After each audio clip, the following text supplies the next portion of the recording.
If we want to rebuild America, let's start with lonely young men.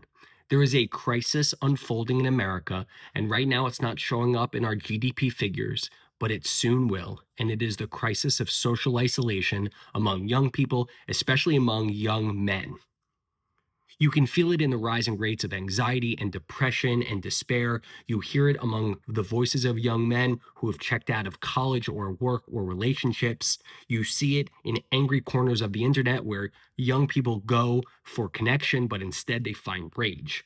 And uh, it has become an uncomfortable truth in America that America has become an easy place to be alone and harder than ever to feel like you matter here.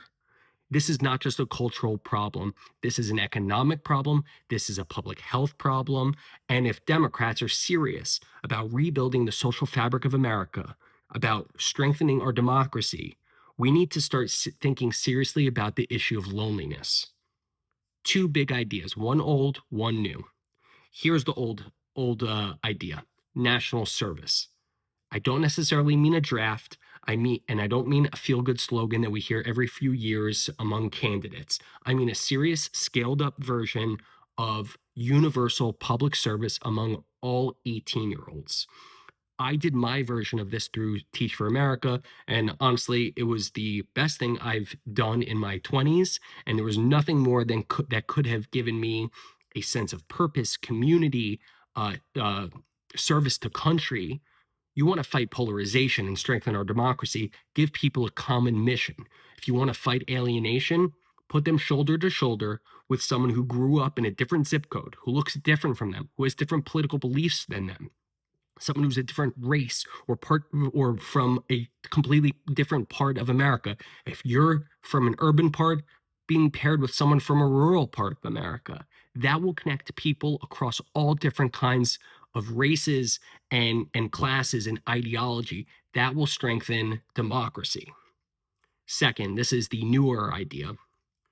We need to invest in third spaces. Third spaces are the areas that are not your home or work. Think parks, libraries, rec centers, coffee shops, skate parks, maker spaces, basketball courts that are open past 6 p.m. These are the common places where strangers develop community and become neighbors, where communities are made whole and real. But in too many towns, especially poor towns and cities, we've abandoned these third spaces. They've disappeared or they've been privatized and are now out of reach of too many young people. This is why people don't feel connected anymore.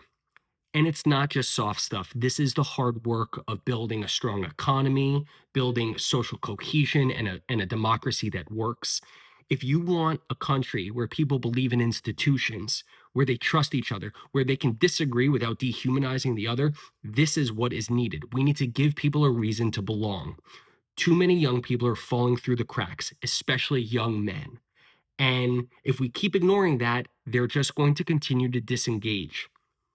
Let's start by giving young people something to do and somewhere to do it.